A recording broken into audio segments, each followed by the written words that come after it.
बच्चों, क्या आपने कभी ये सोचा था कि जो कंप्यूटर हमें सिर्फ एक डब्बा सा लगता है, वो हमारे पेन और पेपर की जगह ले लेगा? क्या हम उसमें सारी कहानी लिख पाएंगे? हम चाहें तो उसमें टेबल्स बना पाएंगे, चाहें तो सारी इंफॉर्मेशन को लिख पाएंगे। तो बच्चों, आज हम पढ़ने वाले हैं एमएस वर्ड का परिचय, इंट्रोडक्शन ऑफ एमएस वर्ड। अब सोच के देखिए बच्चों कि जो एमएस वर्ड हमें दिया गया उसका नाम ही आता है एमएस, माइक्रोसॉफ्ट वर्ड। यानी कि आप इसमें जितने चाहें उतने वर्ड्स लिख सकते हैं, जिस तरीके से चाहे अपनी इन्फॉर्मेशन को ऐड ऑन कर सकते हैं। लेकिन ये सब हम तभी कर पाएंगे बच्चों जब हमें एमएस वर्ड के बारे में कुछ पता होगा। हमें पता होगा कि हमें एमएस वर्ड को कैसे यूज करना है। तो चलिए आज शुरू करते हैं इस अध्याय को और सब कुछ सीख लेते हैं एमएस वर्ड के बारे में हमारे एक्सपर्ट के साथ। हेलो बच्चों, कैसे हो आप सभी। मैं आशा करती हूँ आप सभी बहुत अच्छे होंगे और अपना बहुत ख्याल रख रहे होंगे। तो आज आपकी कंप्यूटर की कक्षा में हम लोग शुरू करने वाले हैं आपका अध्याय नंबर 2। आपके अध्याय नंबर 2 का नाम है एमएस वर्ड का परिचय, यानी इंट्रोडक्शन टू एमएस वर्ड। इस अध्याय में बच्चों आप लोग एमएस वर्ड के बारे में पढ़ोगे, ठीक है। तो चलिए देख लेते हैं हमारे इस अध्याय को पढ़ने का क्या क्या उद्देश्य है। तो देखिए, तो हमारा उद्देश्य ये है इस अध्याय को पढ़ने का। एमएस वर्ड में इस अध्याय में छात्र आप सभी ये पढ़ोगे एमएस वर्ड में सारणी, ठीक है। दूसरा है एमएस वर्ड में सारणी के विविध भाग, ठीक है। बहुत सारे भाग इनके होते हैं। एमएस वर्ड में सारणी बनाना, किस प्रकार से सारणी बना पाओगे, ठीक है। कॉलम, पंक्ति व सेल का चयन करना। तो एमएस वर्ड की आप बात करें तो कॉलम, पंक्ति भी की बात होगी। तो ये सब आप कैसे करोगे ये देखेंगे हम इसमें। मेल मर्ज का परिचय, दो मेल्स हो उनको कैसे आप मर्ज करोगे आपस में, ये देखना है। मेल मर्ज में डेटा स्रोत, तो उसमें डेटा कौन कौन सा स्रोत है जो आप मेल को क्या करोगे, मर्ज कर दोगे। साथ ही साथ मेल मर्ज के लिए डेटा वो डॉक्यूमेंट तैयार करने की विधि, आप किस प्रकार से डेटा को या डॉक्यूमेंट को तैयार करोगे। तो ये सारी चीजें हम लोग इस अध्याय में पढ़ने वाले हैं, ठीक है। तो यहाँ पर एक रोचक तथ्य देख लेते हैं। एमएस वर्ड की शुरुआत 1983 में हुई थी, जब इसे मल्टी टूल वर्ड के नाम से लॉन्च किया गया था। तो देखिए एमएस वर्ड कब शुरू हुआ था आपका, 1989 में, ठीक है। सॉरी 1983 में। हाँ, एमएस वर्ड सबसे पहले पूरे दुनिया में लॉन्च किया गया था 1983 में। तो जब इसे लॉन्च किया गया था ना, इसका नाम एमएस वर्ड नहीं था, इसका नाम था मल्टी टूल वर्ड, ठीक है। तो चलिए आइए देखते हैं आगे क्या है इसमें। एमएस वर्ड का पूरा नाम माइक्रोसॉफ्ट वर्ड है। तो एमएस वर्ड का पूरा नाम क्या है, माइक्रोसॉफ्ट वर्ड। यह माइक्रोसॉफ्ट कंपनी द्वारा बनाया गया एक वर्ड प्रोसेसिंग सॉफ्टवेयर है। इसका उपयोग मुख्य रूप से टाइपिंग, संपादन, एडिटिंग, डिजाइनिंग और दस्तावेज डॉक्यूमेंट बनाने के लिए किया जाता है। तो एमएस वर्ड यानी माइक्रोसॉफ्ट वर्ड इसका पूरा नाम है, जिसको माइक्रोसॉफ्ट नामक एक कंपनी ने बनाया है। और हम लोग एमएस वर्ड का इस्तेमाल बच्चों करते हैं हमारे एडिटिंग करने के लिए और डॉक्यूमेंट्स को बनाने के लिए, ठीक है।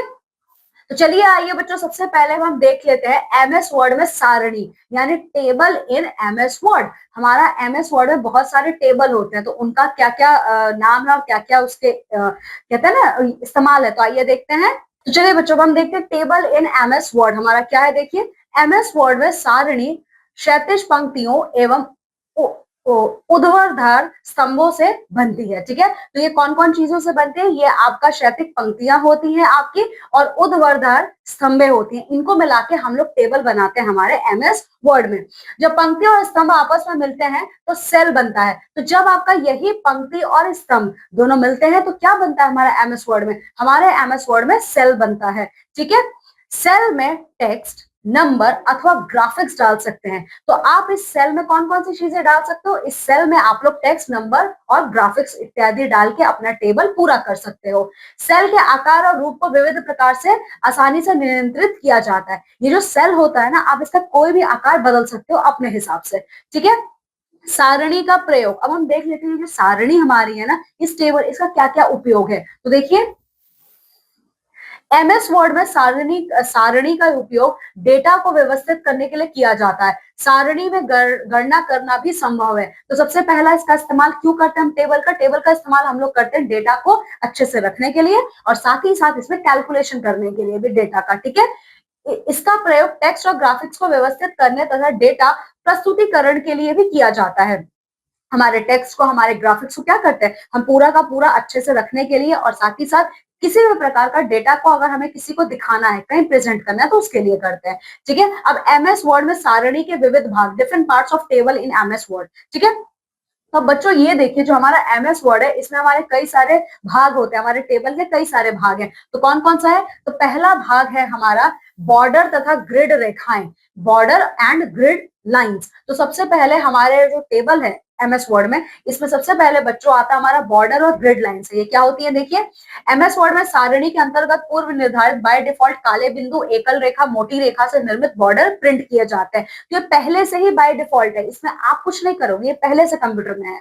ठीक है, यदि आप एक बॉर्डर को हटा दें तब भी आप सेल की सीमाओं को ग्रिड लाइन के रूप में स्क्रीन पर देख सकते हैं। मान लीजिए आपने बॉर्डर को हटा दिया है, बट स्टिल आप क्या कर सकते हो, बॉर्डर को हटाने के बाद भी आप ग्रिड लाइन में उनको देख सकते हो। फिर आता है ग्रिड लाइन को प्रिंट नहीं किया जा सकता है, जो ग्रिड लाइन आप देख सकते हो उसको आप प्रिंट नहीं कर सकते हो। ठीक है, अब दूसरा क्या भाग है हमारे टेबल का? देखिए अंतिम चिन्ह, एंड मार्क। ठीक है, ग्रिड रेखाओं के भांति सेल का अंतिम अथवा पंक्ति का अंतिम चिन्ह होता है। तो ग्रिड रेखाओं की तरह आपका सेल का भी क्या होता है? लास्ट का पार्ट होता है। ठीक है, या केवल स्क्रीन पर देखा जा सकता है लेकिन प्रिंट नहीं किया जा सकता। बट इसमें एक डिफॉल्ट ये भी है, मतलब एक कमी ये भी है, आप बस इसको अपने स्क्रीन पे देख सकते हो, आप इसको प्रिंट नहीं कर सकते। ठीक है, फिर तीसरा आता है बच्चों आपका सेल अंतरण तथा हाशिए, सेल स्पेसिंग एंड मार्जिन। ठीक है, हमारे टेबल में बच्चों हमारे सेल के स्पेसिंग और मार्जिन होते हैं। तो वो क्या होता है? देखिए यदि आप टेक्स्ट व ग्राफिक को व्यवस्थित करने के लिए सारणी का प्रयोग कर रहे हैं तो सेल अंतरण व हाशिए को व्यवस्थित करने की आवश्यकता पड़ती है। उदाहरण के लिए वेब पेज पर आप सारणी सेलों के मध्य अंतरण जोड़ सकते हैं। तो देखिए अगर आप कोई भी टेक्स्ट को या ग्राफिक को अच्छे से एडजस्ट कर रहे हो अपने टेबल में, सो बच्चों आपको तब सेल स्पेसिंग और मार्जिन की जरूरत पड़ेगी। ठीक है, तो एग्जाम्पल आपको यहाँ पे ये दिया है, जैसे अगर आप कोई वेब पेज खोल रहे हो और उस वेब पेज का कोई काम करे तो वहां पे आपको ना सारणी सेलों को क्या करना पड़ेगा? जोड़ तोड़ बीच में करना ही पड़ेगा। ठीक है, फिर क्या है आपका? देखिए आप सेल के हाशिए परिवर्तन कर सेल में विस्तार कर सकते हैं। ठीक है, तो आप सेल का क्या कर सकते हो? सेल का जो आपका ये स्पेसिंग है ना, ये स्पेसिंग आप इसको ना क्या कर सकते हो? चेंज कर सकते हो, अपने हिसाब से बढ़ा सकते हो, घटा सकते हो, कुछ भी कर सकते हो। ठीक है, फिर आता है आपका यहाँ सेल्स में विस्तार अथवा पेंडिंग का अर्थ सेल की सीमाओं तथा उनके मध्य टेक्स्ट में अंतरण देना होता है। यदि आप सेल को बड़ा कर रहे हो, छोटा कर, उसका मतलब क्या है कि आप उनके बीच में गैप दे रहे हो। ठीक है, चलिए फिर हमारा दूसरा पार्ट आता है हमारे टेबल का एमएस वर्ड में, सारणी अंततः सारणी। इसका क्या मतलब है? सारणी अंततः सारणी मतलब नेस्टेड टेबल। इसका मतलब है जब एक सारणी के अंदर दूसरी सारणी बनानी हो तो इसे नेस्टेड टेबल कहते हैं। अगर आपको एक ही टेबल के अंदर दूसरा टेबल बनाना हो बच्चों, तब हम इसको क्या कहते हैं? Nested tables. इसका प्रयोग अतिरिक्त सूचनाएं व्यवस्थित रूप से प्रस्तुत करने के लिए की जाती है। जरूरत क्यों पड़ती है एक टेबल के अंदर दूसरा टेबल बनाने के लिए? ताकि हम सूचनाओं को और अच्छे से दिखा सके। ठीक है, यहाँ पे एक रोचक तथ्य है, देखिए एमएस वर्ड में कंट्रोल प्लस जेड दबाने से आप अपनी गलती को तुरंत वापस देख सकते हैं। कंट्रोल CTRL का एक बटन होता है। ठीक है, CTRL को और अल्फाबेट जेड को जब आप कंट्रोल प्लस जेड करोगे तो इसका मतलब क्या है? आपने जो भी गलती की आप उसको देख सकते हो। ठीक है, तो ये बच्चों देखिए ये हमारा कॉलम होता है। देखिए कॉलम है हमारे टेबल का, ये हमारे पंक्ति होती है और ये हमारी सेल होती है। ठीक है, चलिए फिर दूसरा भाग हमारा, जो पांचवा भाग है हमारे टेबल का, वो है आपका टेबल मूव हैंडल तथा रीसाइज हैंडल। मतलब table move handle and resize handle, इसका क्या मतलब होता है? टेबल मूव हैंडल तथा टेबल रीसाइज हैंडल का प्रयोग सारणी के आकार को परिवर्तित करने के लिए किया जाता है। तो table move handle and resize handle का मतलब ये होता है कि आपको टेबल का फॉर्म फिर से आपको बदलना है। ठीक है, चलिए अब देखते हैं एमएस वर्ड में सारणी बनाना, making table in MS word. अब आप एमएस वर्ड में किस प्रकार से टेबल बना सकते हो? तो देखिए सारणी टेबल का उपयोग डेटा या जानकारी को व्यवस्थित रूप में प्रस्तुत करने के लिए किया जाता है। तो टेबल का इस्तेमाल हम लोग क्यों करते हैं? डेटा को और अच्छे से प्रेजेंट करने के लिए। एमएस वर्ड में टेक्स्ट और ग्राफिक्स दोनों को एक साथ सारणी में देखा जा सकता है। ठीक है, तो अब एमएस वर्ड में बच्चों हमारा जो टेक्स्ट और ग्राफिक्स है दोनों को एक साथ टेबल में देख सकते हो। सारणी में जानकारी को पंक्तियों और स्तंभों में विभाजित किया जाता है। ठीक है, तो जो हमारी सारणी होती है ना, सारणी में हमारी रोज होते हैं और कॉलम्स होते हैं। ठीक है, तो चलिए टूल बार की सहायता से सारणी बनाना, creating a table using tool bar. अब जो ये हमारा टेबल है ना, हम टूल बार का इस्तेमाल करके किस प्रकार से इसको बना सकते हैं। तो इसमें हमारे कई सारे स्टेप्स होते हैं। तो पहला स्टेप है, सबसे पहले अपने डॉक्यूमेंट को उस स्थान पर कर्सर रखें जहां आप सारणी बनाना चाहते हैं। तो सबसे पहले कर्सर को वहां रखिए जहां पे आप टेबल बनाना चाहते हो। स्टेप नंबर 2, टूल बार में इंसर्ट टेबल बटन पर क्लिक कीजिए। आपके इस टूल बार में ना, इस टूल बार में आपका एक इंसर्ट टेबल होगा, उस बटन पे क्लिक कीजिए। तीसरा है, जितनी पंक्तियां और स्तंभ चाहिए माउस से उतने बॉक्स पर ड्रैग करें। और स्टेप नंबर 3 है, जब आप इंसर्ट टेबल पे जाओगे तो मान लीजिए आपको 10 पंक्तियां और 10 स्तंभ चाहिए, तो उतना आप खींच दीजिए। ठीक है। चौथा स्टेप है, चुने हुए बॉक्स के अनुसार स्क्रीन पर एक सारणी तैयार हो जाएगी। अब आपने क्या किया, अब आपने 10 पंक्ति 10 और क्या किया, स्तंभ ले लिया, तो जो आपने लिया है वो टेबल आपका बन जाएगा। ठीक है। चलिए, इंसर्ट टेबल कमांड का प्रयोग में, यूजिंग इंसर्ट टेबल कमांड। अब इंसर्ट टेबल कमांड का आप इस्तेमाल कैसे करोगे। ठीक है, अभी हमने पढ़ा था ना, इसका इस्तेमाल करके आप बना सकते हो, लेकिन कैसे इस्तेमाल करोगे। तो इसको इस्तेमाल करने के लिए भी हमारे पास स्टेप्स हैं। तो वो स्टेप नंबर 1 है, अपने डॉक्यूमेंट में जिस स्थान पर आपको सारणी बनानी है वहां पर कर्सर को रखिए। तो जहां पे आपको अपने डॉक्यूमेंट में टेबल को बनाना है ना, वहां पे आप अपने माउस का कर्सर रखिए। दूसरा है, मेन्यू बार में टेबल, मेन्यू पर क्लिक कर इंसर्ट विकल्प में टेबल पर क्लिक करें। तो ये देखिए बच्चों, यहाँ पर आप लोग क्या करोगे, सबसे पहले जो मेन्यू बार है ना आपका, ये देखिए, ओके, यहाँ पे आपका मेन्यू बार दिया हुआ है। ठीक है, उस मेन्यू बार पे आप जाएंगे, ये देखिए, ये आपका मेन्यू बार है, यहाँ पर आप जाएंगे।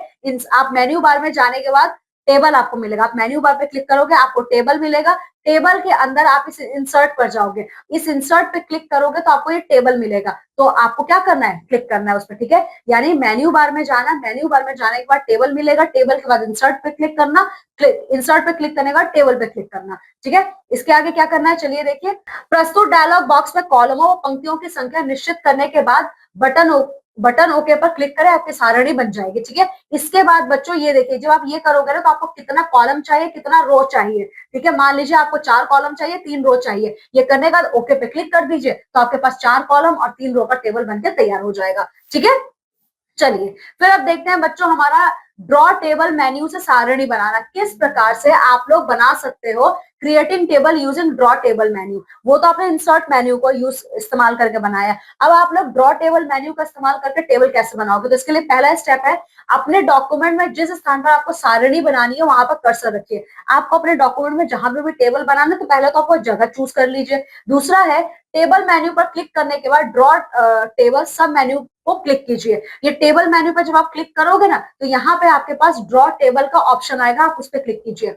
इसके साथ ही कर्सर एक पेंसिल के आकार में परिवर्तित हो जाएगा। तो देखिए, जो आपका कर्सर है ना, वो कर्सर आपका कर्सर नहीं रहेगा, वो बदल जाएगा पेंसिल में। ठीक है, और टेबल तथा बॉर्डर्स टूल बार खुल जाएगा। तो जब आपका ये कर्सर पेंसिल में बदलेगा, तो आपका टेबल और बॉर्डर का टूल बार आपके सामने खुल जाएगा। ठीक है। फिर तीसरा स्टेप है बच्चों, माउस की सहायता से। ठीक है, माउस की सहायता से सबसे पहले एक बड़ा चतुर्भुज बनाइए। ठीक है, तो अपने माउस की सहायता से सबसे पहले आप लोग इस प्रकार का एक चतुर्भुज बनाएंगे। तो चौथा स्टेप है, फिर टेबल की बाहरी बाउंड्री, आउटर टेबल बाउंड्रीज को बनाइए। उसके बाद आप लोग अपने बाहर के टेबल की बाउंड्रीज को बनाएंगे। पांचवा स्टेप है, टेबल बनाते समय इरेजर का प्रयोग कर आप पंक्तियों व सेल्स को हटा सकते हैं। टेबल बनाते समय बच्चों आप क्या कर सकते, इरेजर का इस्तेमाल करके आप बाकी चीजें मिटा सकते हो। ठीक है, फिर आपका छठवां स्टेप है, यहाँ पे टेबल के सेल्स में रंग भरने के लिए शेड कलर का प्रयोग कीजिए। अब आपको टेबल में रंग भी तो भरना है, उसको उसका रंग भरने के लिए आप लोग ये एक आपके पास तो ऑप्शन है। ठीक है, ये देखिए, इसका प्रयोग करेंगे, शेड कलर इसका नाम, इसमें कलर होता है। ठीक है। सातवां स्टेप है, टेबल बनाते समय बॉर्डर कॉलर का प्रयोग कर कलर लाइनें खींचिए। उसके अलावा में बच्चों, इसका नाम है बॉर्डर कॉलर, बॉर्डर कलर। ठीक है, इस बॉर्डर कलर का इस्तेमाल करोगे तो आपके बॉर्डर पे कलर्स हो जाएंगे। ठीक है। आठवां स्टेप है, टेबल बनाते समय लाइन स्टाइल का प्रयोग कर लाइनों के विभिन्न प्रकारों में से किसी एक का चुनाव कीजिए। ठीक है, उसके बाद ये देखिए, ये है आपका लाइन स्टाइल। इस पे जब आप क्लिक करोगे तो आपको जो भी जिस प्रकार का भी लाइन स्टाइल चाहिए वो आ जाएगा आपके पास। नौवां स्टेप है, टेबल बनाते समय लाइन वेट का प्रयोग कर लाइनों के आकार का चयन कीजिए। ठीक है, जब आप टेबल बनाओगे ना बच्चों, तो उस टाइम आप लोगों को लाइन वेट का, यानी ये देखिए, ये लाइन वेट का इस्तेमाल करना है। ठीक है, इससे जब आप इस्तेमाल करोगे ना, तो आपको कितनी प्रकार की लाइनें चाहिए वो आपके पास आ जाएंगी। ठीक है, तो देखिए, इस प्रकार से आपके पास एक टेबल बनके तैयार हो जाएगा। अब चलिए देखते हैं बच्चों, हमारा कॉलम, पंक्ति व सेल का चयन किस प्रकार से आप कॉलम को, रो को और सेल को चूज कर सकते हो, यानी सेलेक्टिंग अ कॉलम, रो और सेल। इसके लिए बच्चों बहुत से स्टेप्स है। तो पहला स्टेप आपका ये है, किसी सेल का चयन करने के लिए सेल के बाएं कोने पर क्लिक कीजिए। कोई भी सेल को आपको सेलेक्ट करना हो तो उसके लिए आपको बाएं कॉलम पे उसके क्लिक, बाएं कोने पे क्लिक करना होगा। स्टेप नंबर 2 है, किसी पंक्ति का चयन करने के लिए पंक्ति के बाईं ओर क्लिक कीजिए। मान लीजिए आपको पंक्ति का चयन करना है, तो पंक्ति का चयन करने के लिए आपको बाईं तरफ क्लिक करना है। तीसरा स्टेप, किसी कॉलम का चयन करने के लिए कॉलम के ऊपर के बॉर्डर पर क्लिक कीजिए, और आपको कॉलम चूज करना है तो उसके ऊपर क्लिक कीजिए। ठीक है। नया कॉलम जोड़ना, इंसर्टिंग अ न्यू कॉलम। मान लीजिए आपने जो टेबल बनाया है, अब उसमें आपको एक नया कॉलम जोड़ना है, तो कैसे जोड़ोगे उस नए कॉलम को? देखिए, उसके लिए आपको कुछ स्टेप्स फॉलो करना है। तो स्टेप नंबर 1 क्या है, उस कॉलम के ऊपर माउस को रखें जिसके दाईं या बाईं ओर आप एक नया कॉलम जोड़ना चाहते हैं। माउस के पॉइंटर का आकार परिवर्तित हो जाएगा, तो आपको जहां पे भी जोड़ना, चाहे दायां जोड़ना चाहे बायां, बाएं तरफ जोड़ना, जहां भी जोड़ना हो आप वहां पे अपने कर्सर को ले जाइए। ठीक है। स्टेप नंबर 2, यदि आप नया कॉलम उपस्थित कॉलम के बाईं ओर बनाना चाहते हैं तो टेबल मेन्यू पर क्लिक करने के बाद इंसर्ट सब मेन्यू को क्लिक कर कॉलम्स टू द लेफ्ट पर क्लिक कीजिए। मान लीजिए आप अपने कॉलम को अपने बाईं तरफ, अपने टेबल के बाईं तरफ जोड़ना चाहते हो। ठीक है, मतलब बाईं तरफ। तो आप क्या करोगे, एक ऑप्शन आपका कॉलम्स टू द लेफ्ट दिया होगा, इस पर क्लिक करोगे, आपका लेफ्ट साइड में एक नया कॉलम जुड़ जाएगा। ठीक है, ये देखिए इस प्रकार से। ठीक है, ये देखिए, हाँ, नया कॉलम इंसर्ट करने के लिए इच्छित कॉलम का चयन। और तीसरा स्टेप क्या है बच्चों, देखिए, यदि आप नया कॉलम उस उपस्थित कॉलम के दाईं ओर बनाना चाहते हैं तो टेबल मेन्यू पर क्लिक करने के बाद इंसर्ट सब मेन्यू को क्लिक कर कॉलम्स टू द राइट पर क्लिक कीजिए। ठीक है, और मान लीजिए आप राइट साइड में बनाना चाहते हो तो कॉलम्स टू द राइट में क्लिक कीजिए, आपके टेबल में वो कॉलम आपके राइट साइड पे आ जाएगा। ठीक है। इंसर्टिंग अ न्यू रो, मान लीजिए आपको नया रो ही जोड़ना है पूरा आपके टेबल, तो कैसे करोगे? कुछ स्टेप्स है उसके लिए, वो फॉलो करना है। पहला है, उस पंक्ति के बाईं ओर माउस को रखें जिसके ऊपर या नीचे आप एक नई पंक्ति जोड़ना चाहते हैं। माउस के पॉइंटर का आकार परिवर्तित हो जाएगा। ठीक है, तो जहां पे भी आपको जोड़ना है आप अपने कर्सर को रखिए, वो आपका आकार उसका वो बदल जाएगा। दूसरा स्टेप है, यदि आप नई पंक्ति उपस्थित पंक्ति के ऊपर बनाना चाहते हैं तो टेबल मेन्यू पर क्लिक करने के बाद इंसर्ट सब मेन्यू को क्लिक कर रोज अबव पर क्लिक कीजिए। मान लीजिए आप ऊपर बनाना चाहते हैं टेबल के, अपने जो आपका रो है आप उसको क्या करना चाहते हो, ऊपर बनाना चाहते हो, तो रोज अबव पर क्लिक करोगे, वो ऊपर आ जाएगा। तीसरा स्टेप है, यदि आप नई पंक्ति उपस्थित पंक्ति के नीचे बनाना चाहते हैं तो टेबल मेन्यू पर क्लिक करने के बाद इंसर्ट सब मेन्यू को क्लिक कर रोज बिलो पर क्लिक कीजिए। नीचे बनाना चाहते हो तो रोज बिलो का ऑप्शन दिया, उस पर क्लिक करके आप नया रो ऐड कर सकते हो नीचे। ठीक है, ये देखिए नई पंक्ति इंसर्ट करने का। ठीक है, अब बच्चों कभी कभी क्या होता है ना, हमें कोई चीज डिलीट भी करनी होती है, अपने टेबल से हटाना ही होता है, तो कैसे करोगे? पंक्ति या कॉलम को डिलीट करना, डिलीटिंग अ रो और कॉलम। तो इसके लिए 2 स्टेप आपको फॉलो करने। पहला है, जिन सेलों, कॉलमों या पंक्तियों को आप डिलीट करना चाहते हो उसका चयन कीजिए। आप जिसको भी डिलीट करना चाहते हो तो सबसे पहले आप उसका चयन कर लीजिए। दूसरा है, टेबल मेन्यू पर क्लिक करने का डिलीट सब मेन्यू को क्लिक कर रो या कॉलम को क्लिक कीजिए। उसके बाद डिलीट पे जाएंगे, डिलीट में आपके पास टेबल आएगा, कॉलम आएगा। कॉलम डिलीट करना है तो कॉलम पे क्लिक कीजिए, टेबल डिलीट करना है तो टेबल पे कर दीजिए। ठीक है, अब देखिए कॉलम की चौड़ाई को परिवर्तित करना, चेंजिंग द रो विड्थ। कभी कभी हम लोगों को अपने कॉलम को चौड़ा करना होता है या घटाना होता है, तो कैसे करोगे? पहला स्टेप है, माउस को कॉलम के बॉर्डर सीमा पर ले जाकर क्लिक करें और खींचे। तो सबसे पहले आप अपने माउस को बॉर्डर पे, टेबल के बॉर्डर पे ले जाकर उसको खींचोगे, इससे कॉलम की चौड़ाई बढ़ या घट जाएगी। इससे क्या होगा, आपके कॉलम का चौड़ाई बढ़ेगा या फिर घटेगा। ठीक है, तो ये देखिए वैकल्पिक रूप। एक दूसरा ऑल्टरनेटिव है, टेबल पे जाइए, टेबल प्रॉपर्टीज पे क्लिक कर कीजिए। टेबल प्रॉपर्टीज के अंदर कॉलम टैब आएगा, उसके अंदर प्रेफर्ड विड्थ आएगा। ठीक है, तो ये आप करोगे तो आ जाएगा। जैसे प्रेफर्ड विड्थ आपको कितना विड्थ चाहिए ये लिखिए, और मेजर इंचेस में चाहिए जिसमें भी ये लिखिए, और फिर ओके पे क्लिक कर दीजिए। ठीक है, अब आप ये देखिए, अब आपको मान लीजिए पंक्ति की ऊंचाई को परिवर्तित करना, चेंजिंग द रो हाइट। अब आपके रो के हाइट को बढ़ाना या घटाना है, तो कैसे करोगे? 2 स्टेप है इसके लिए, देखिए। पहला है, जिस पंक्ति की ऊंचाई को परिवर्तित करना चाहते हैं माउस को उसके बॉर्डर बाउंड्री पर क्लिक कीजिए। आप जिसकी भी ऊंचाई बढ़ाना चाहते हैं उसको बॉर्डर पे आप क्लिक कीजिए, माउस के पॉइंटर का आकार परिवर्तित हो जाएगा। यहाँ से आपके जो माउस का पॉइंटर है ना, उसका भी साइज क्या होगा, बदल जाएगा। दूसरा स्टेप है, टेबल मेन्यू पर क्लिक करने के बाद टेबल प्रॉपर्टीज सब मेन्यू को क्लिक कर रो टैब पर जाइए। ठीक है, इसके लिए टेबल मेन्यू है उस पर क्लिक कीजिए, उसके अंदर टेबल प्रॉपर्टीज पे क्लिक कीजिए, फिर रो टैब पर क्लिक कीजिए। रो टैब के अंदर आपको स्पेसिफिक हाइट पर वांछित आकार भरकर पंक्ति की ऊंचाई निर्धारित कीजिए। फिर यहाँ पर ये देखिए स्पेसिफिक हाइट है, यहाँ पे आपको जो भी हाइट चाहिए क्लिक करके आप यहाँ पे ओके पे क्लिक कर दीजिए। ठीक है, चलिए आओ करके सीखे, ये आपको करके सीखना है।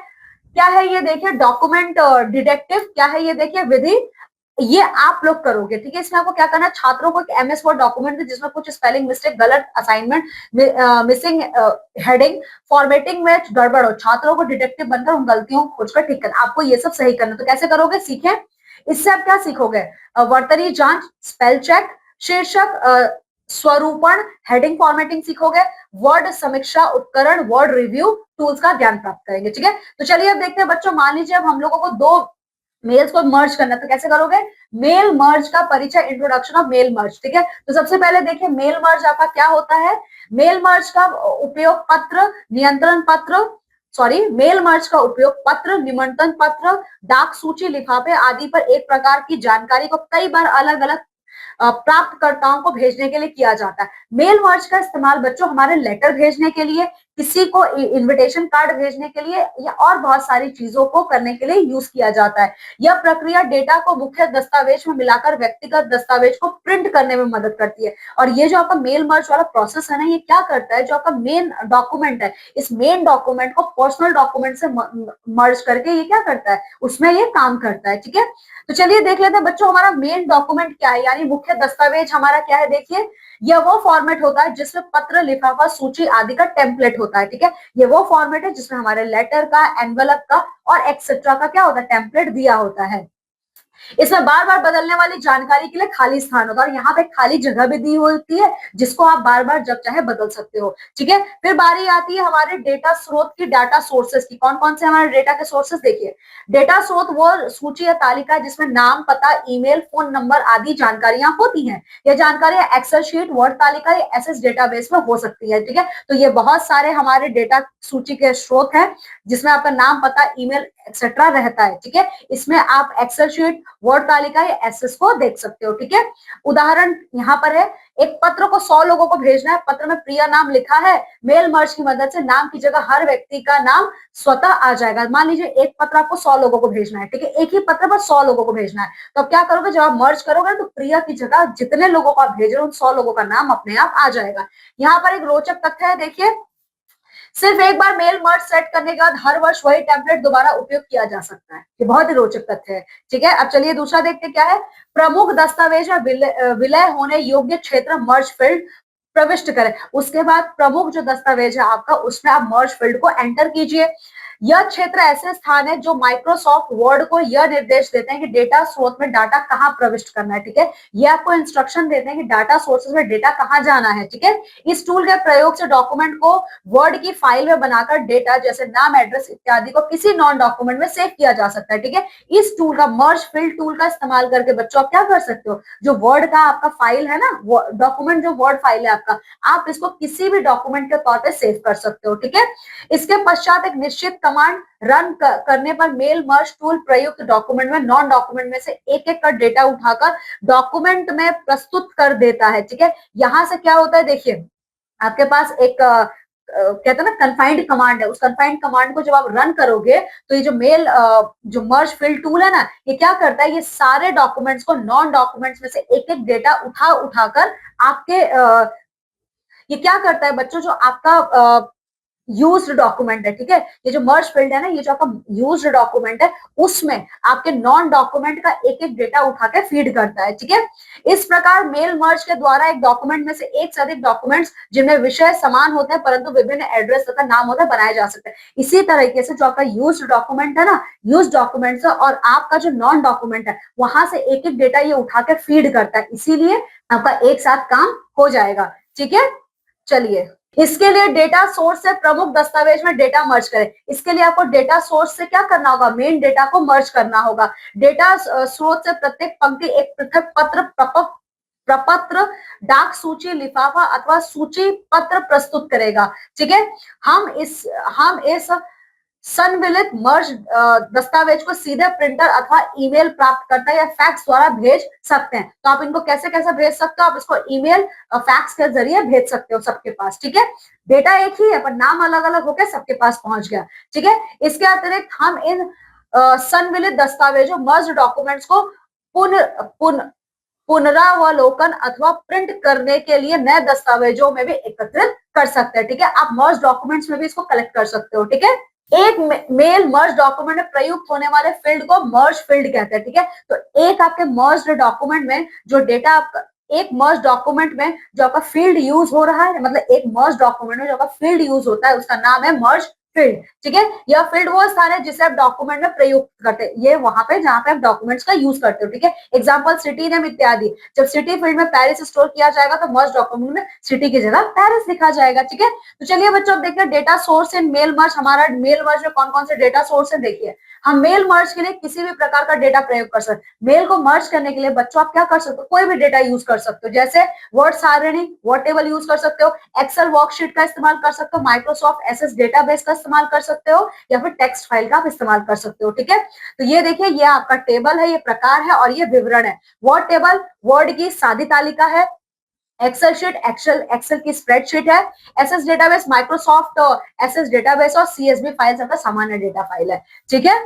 चलिए फिर देखिए, यदि हमने डेटा स्रोत में सूचनाओं का पहले से संचालन नहीं किया है तब एमएस वर्ड में सेटिंग अ वर्ड टेबल के माध्यम से दिशा निर्देश देगा। मान लीजिए आप लोगों ने क्या किया, पहले से ही डेटा को कलेक्ट करके नहीं रखा है, ठीक है। तो आप सेटिंग अप वर्ड टेबल का इस्तेमाल करके यहाँ पे डायरेक्शंस दे सकते हो, ठीक है। इस टेबल में आप क्या एंटर कर सकते हो, नाम, पता, अन्य डेटा आप कर सकते हो फिर, ठीक है। चलिए तो बच्चों देखते हैं अब हमारा डेटा विलय करने का स्टार्टिंग मेल मर्ज का पहला चरण क्या है। तो पहला चरण में आप अपने टूल्स का इस्तेमाल करोगे। टूल्स मेन्यू पर क्लिक करें तथा ड्रॉप डाउन मेन्यू से मेल मर्ज का चयन करें, ठीक है। टूल्स में जाइए, वहां पर ड्रॉप डाउन में आपको मेल मर्ज मिलेगा, इसको सेलेक्ट कीजिए।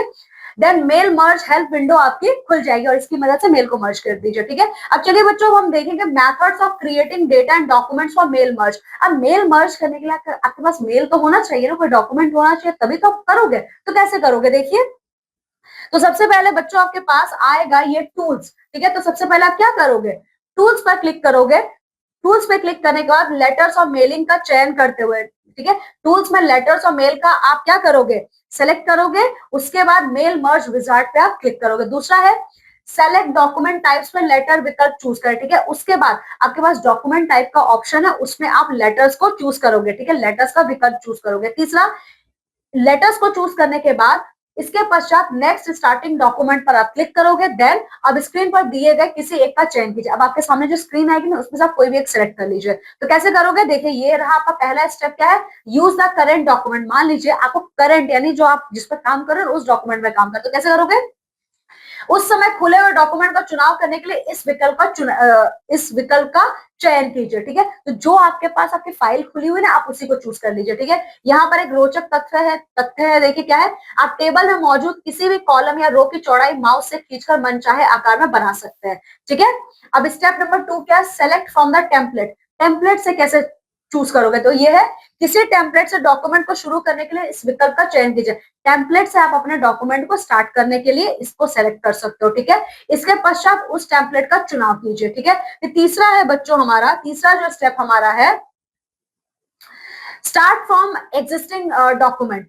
किसी अन्य उपस्थित डॉक्यूमेंट से शुरू करने के लिए इस विकल्प का चुनाव कीजिए, ठीक है। मान लीजिए ये जो डॉक्यूमेंट आपको खुला है, आपको इसमें काम नहीं करना है, दूसरे में करना है जो ऑलरेडी आपके पास प्रेजेंट है, तो आप उसको सेलेक्ट कर लीजिए और वहां से स्टार्ट कीजिए करना। इसके पश्चात उस डॉक्यूमेंट का चुनाव कीजिए। इसके पश्चात नेक्स्ट सेलेक्ट रेसिपिएंट्स पर क्लिक कीजिए। अब आपने अपनी एग्जिस्टिंग फाइल को सिलेक्ट कर ली। एग्जिस्टिंग फाइल को सिलेक्ट करने के बाद आप सेलेक्ट रेसिपिएंट पर क्लिक करेंगे और दिए गए विकल्पों में से किसी एक का चुनाव कीजिए। उसके बाद जब आप सेलेक्ट रेसिपिएंट करोगे, आपके पास बहुत सारे ऑप्शन आएंगे, उनमें से आप कोई भी एक को सिलेक्ट कर लीजिए। तो कैसे करोगे देखिए, पहला क्या है, यूज एन एग्जिस्टिंग लिस्ट। यदि आपके पास पहले से कोई एक्सेल शीट या सूची है तो उसका चयन करने के लिए इस विकल्प का चुनाव कीजिए। मान लीजिए आपके पास पहले से कोई एक्सेल शीट है तो आप उसको सेलेक्ट कर लीजिए, ठीक है। अब दूसरा है बच्चों, सेलेक्ट फ्रॉम आउटलुक कॉन्टैक्ट। तो इसका क्या मतलब है, विंडोज की मेल सेवा आउटलुक एक्सप्रेस में उपस्थित डेटा का चुनाव करने के लिए इस विकल्प का चुनाव कीजिए। मान लीजिए आपको पहले से जो आपके पास पहले से जो आपके पास एक्सेल शीट है, आपको उसको नहीं चुनना है, आपको एक्सेल शीट चुनना है आपके आउटलुक एक्सप्रेस में। तो आप यहाँ पे जाइए, वहां से चूज कर लीजिए। इसके पश्चात उस कॉन्टैक्ट फोल्डर का चुनाव कीजिए। ऐसा करने से कॉन्टैक्ट फोल्डर की सूची स्क्रीन पर उपस्थित हो जाएगी। इस सूची में से आप डेटा को चुन सकते हैं, ठीक है। आउटलुक एक्सप्रेस में जाओगे तो कॉन्टैक्ट मिलेगा, कॉन्टैक्ट में जाके आपको जो वहां से शीट चूज करना है आप कर लीजिएगा, ठीक है। फिर बारी आती है बच्चों, मान लीजिए टाइप अ न्यू लिस्ट। आपको क्या करना है, आपको ना ही एग्जिस्टिंग लिस्ट का डेटा चाहिए ना ही आउटलुक का, अब आपको नया पूरा बनाना। तो कैसे करोगे, नई सूची बनाने के लिए इस विकल्प का प्रयोग कीजिए। तो बच्चों इसके लिए सबसे पहले आपको नया एक्सेल शीट बनाना, तो क्या करोगे, ऐसा करने के लिए क्रिएट बटन पर क्लिक कीजिए। आपके पास एक क्रिएट का ऑप्शन है, आप उस पर क्लिक कीजिए। जब क्रिएट पे क्लिक करोगे तो आपके पास न्यू एड्रेस लिस्ट में उन फील्ड्स का चुनाव कीजिए जिन्हें आप डेटा में रखना चाहते हैं। तो क्रिएट पे क्लिक करोगे तो आपके पास न्यू एड्रेस लिस्ट आएगा, तो इसमें आपको जो जो ऐड करना है उस पर क्लिक कर लीजिए। ठीक है, प्रत्येक रिकॉर्ड भरने के बाद आप न्यू एंट्री बटन पर क्लिक कीजिए। ठीक है, आप न्यू एड्रेस में जो जो नई सूचनाएं डालेंगे उन सारी न्यू सूचनाओं को डालने से पहले आप न्यू एंट्री बटन पे क्लिक करेंगे। ठीक है, क्योंकि न्यू एंट्री बटन पे क्लिक करोगे तभी तो वो सब जाएगा। ठीक है, ऐसा करने से आपके सामने एक नया खाली रिकॉर्ड प्रस्तुत हो जाएगा। सभी रिकॉर्ड भरने का क्लोज बटन पर क्लिक कर दीजिए। देखिए ये न्यू एड्रेस लिस्ट आएगा, यहाँ पर title, first name, last name, company name, address 1 2 that city, ये पूरा आप फिल जब कर दोगे ना, तो जब आपका पूरा फिल हो जाएगा बच्चों, पूरा फिल करने के बाद आप क्या करोगे, आप क्लोज बटन पे अपने क्लिक कर दोगे। ठीक है, चलिए अब क्या है देखिए दूसरा, अब सेव एड्रेस लिस्ट पर क्लिक करने से आपके सामने सूची को सेव करने के लिए डायलॉग बॉक्स खुल जाएगा। अब देखिए, अब आपने बना तो लिया, अब आपको सेव करना है। तो सेव करने के लिए आप सेव एड्रेस लिस्ट पे जब आप क्लिक करोगे तो यहाँ पे आपके सामने बहुत सारे ऑप्शंस खुल जाएंगे जहां पे आप अपने नए बनाए हुए एक्सेल शीट को सेव करना चाहते हो। ठीक है, तो ये देखिए आ जाएगा, उसमें क्या है, आपको जहां सेव करना है वहां पे उस फोल्डर का लोकेशन दे दीजिए, उसके बाद आप सेव पे क्लिक करके उसको सेव कर दीजिए। ठीक है, एक रोचक तथ्य क्या है देखिए, मेल मर्ज का उपयोग प्रिंटिंग कंपनियां और स्कूल में सबसे ज्यादा होता है। मेल मर्ज का इस्तेमाल सबसे ज्यादा कहाँ होता है, स्कूलों में और प्रिंटिंग कंपनियों में। ठीक है, चलिए अब ये क्या है देखिए, अब mail merge recipient dialog box में प्रस्तुत रिकॉर्ड्स को चुनने के लिए उस रिकॉर्ड पर उपस्थित चेक बॉक्स पर क्लिक कीजिए। ठीक है, अब आप मेल मर्ज रेसिपिएंट में क्या है, मेल मर्ज रेसिपिएंट्स में आपने जो भी डेटा फीड किया उसको चेक करने के लिए आप चेक बॉक्स पे क्लिक कीजिए। ये देखिए ये आपका आ जाएगा, चेक बॉक्स पे क्लिक कर लीजिए। यहाँ पर एक रोचक तथ्य क्या है, मेल मर्ज किसी भी एक्सेल, एसएस या वर्ड टेबल से डेटा ले सकते हैं, ये कहीं से भी ले सकता है। ठीक है, अब आप उसके बाद क्या करोगे देखो, इसके पश्चात नेक्स्ट राइट योर लेटर पर क्लिक कीजिए। ठीक है, इसके बाद आप क्या करोगे, नेक्स्ट राइट लेटर का राइट योर लेटर का एक ऑप्शन है, आप इस पर क्लिक करेंगे।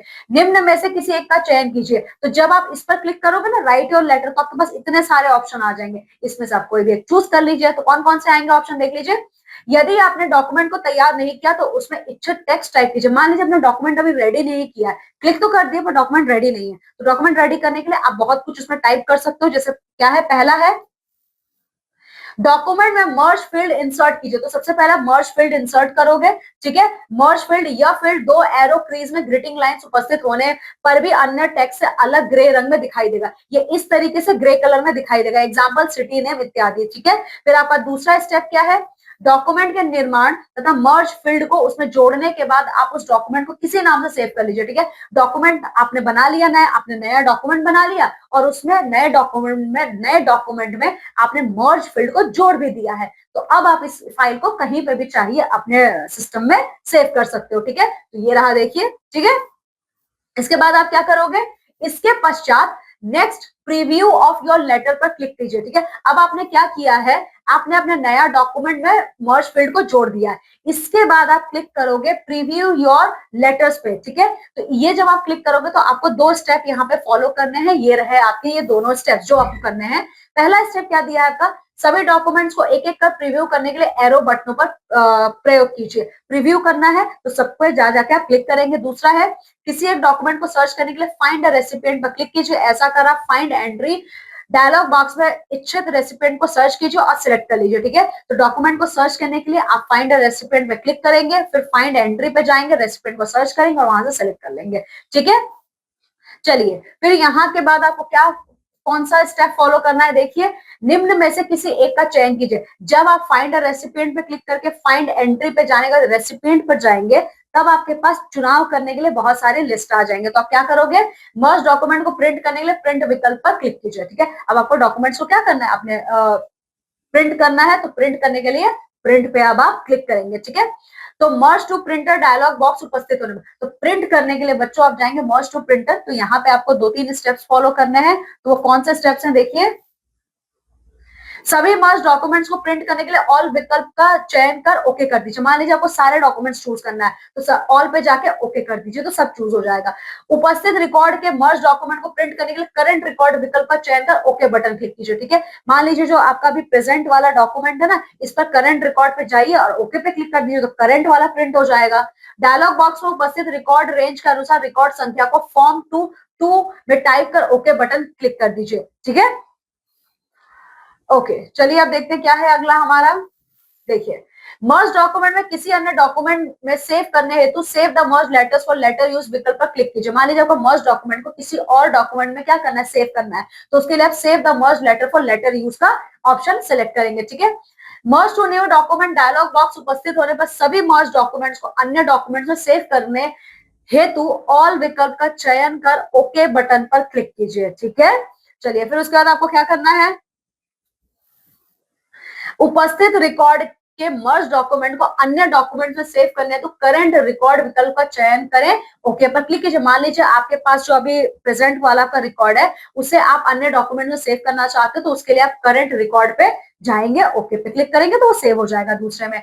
किसी विशेष रेंज जैसे 0 to 10 को प्रिंट करने के लिए फ्रॉम टू विकल्प का चयन करें और ओके पर क्लिक कर दीजिए। मान लीजिए आपको 0 से 10 के बीच में ही चाहिए तो उसके लिए आप क्या करोगे, फ्रॉम टू का चयन करके ओके पे क्लिक कर लोगे। ठीक है, ये रहा। ठीक है, तो चलिए आओ आओ करके सीखे, ये आप लोगों को करके सीखना है। यहाँ पे आप क्या करोगे, छात्रों को बिंगो ग्रेड देना है, जैसे मर्ज फील्ड डालना है, उसमें आपको डेटा फील्ड डालना है, प्रीव्यू करना है, नाम बदलना है, फिनिश करो, टेबल बनाओ, हेडिंग को प्रिंट करो। ठीक है, इसमें आप क्या सीखोगे, मेल मर्ज करना सीखोगे, डॉक्यूमेंट्स और डेटा को जोड़ना सीखोगे, मर्ज फील्ड कैसे यूज करना है वो सीखोगे और टीम वर्क आप सीखोगे। ठीक है, तो चलिए बच्चों यहाँ पे हमारा अध्याय नंबर 2 समाप्त होता है। तो चलिए आइए देखते हैं अध्याय नंबर 2 में हमने क्या क्या पढ़ा है। देखिए, MS वर्ड का पूरा नाम माइक्रोसॉफ्ट वर्ड है। दूसरा, ये माइक्रोसॉफ्ट कंपनी द्वारा बनाया गया एक वर्ड प्रोसेसिंग सॉफ्टवेयर, ये एक सॉफ्टवेयर है, याद रखिएगा। ये MS वर्ड एक सशक्त वर्ड प्रोसेसर सॉफ्टवेयर है जिसका प्रयोग, MS वर्ड का इस्तेमाल हम लोग कहाँ कहाँ करते हैं बच्चों, देखिए दस्तावेज, ठीक है, पत्र, ज्ञापन, पैम्पलेट और रेखा चित्रण आदि के निर्माण में करते हैं। फिर है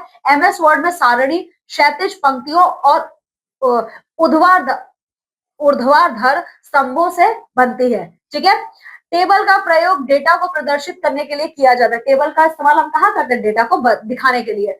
मेल मर्ज पत्र, प्रपत्र, डाक सूची, लिफाफे आदि पर पते डाटा को व्यवस्थित आदि करने के दिशा निर्देश देने के बाद उसे सामान्य दस्तावेजों में आप विलय कर सकते हो। फिर मेल मर्ज का मतलब है मेल मिलाना, यानी एक जैसा पत्र अलग अलग लोगों के लिए बनाना। मेल मर्ज का मतलब क्या, एक जैसा ही रहेगा, बस नाम उसमें अलग अलग रहेगा। ठीक है, तो चलिए बच्चों यहाँ पे हमारा अध्याय नंबर 2 समाप्त होता है। अब इस अध्याय नंबर 2 को अच्छे से पढ़िए और मूल्यांकन कार्य यानी अभ्यास कार्य पूरा कीजिए। चलिए मैं आपसे विदा लेती हूँ और मैं मिलूंगी अब आपसे आपकी अगली कक्षा में एक नए अध्याय के साथ। तब तक आप सभी लोग अपना बहुत ख्याल रखेंगे। बाय। तो बच्चों, आशा करती हूँ कि आपने MS वर्ड के बारे में बहुत अच्छी तरीके से समझा होगा। अगर अब आपसे कोई कहे कि आपको कोई कॉलम बनाना है, कोई पंक्ति बनानी है, या फिर कोई सेल्फ फॉर्म करना है, या फिर कोई लंबा चौड़ा लेटर, या फिर कोई डॉक्यूमेंट बनाना है MS वर्ड पर, तो आप बहुत आसानी से बना लेंगे क्योंकि हमारे एक्सपर्ट ने आपको समझाया ही इतनी अच्छी तरीके से है। अब मैं आपसे मिलूंगी आपकी अगली कक्षा में। तब तक के लिए रुकिएगा मत, अपनी प्रैक्टिस को जारी रखिएगा और खुद को MS वर्ड में एक्सपर्ट बनाइएगा। धन्यवाद बच्चों।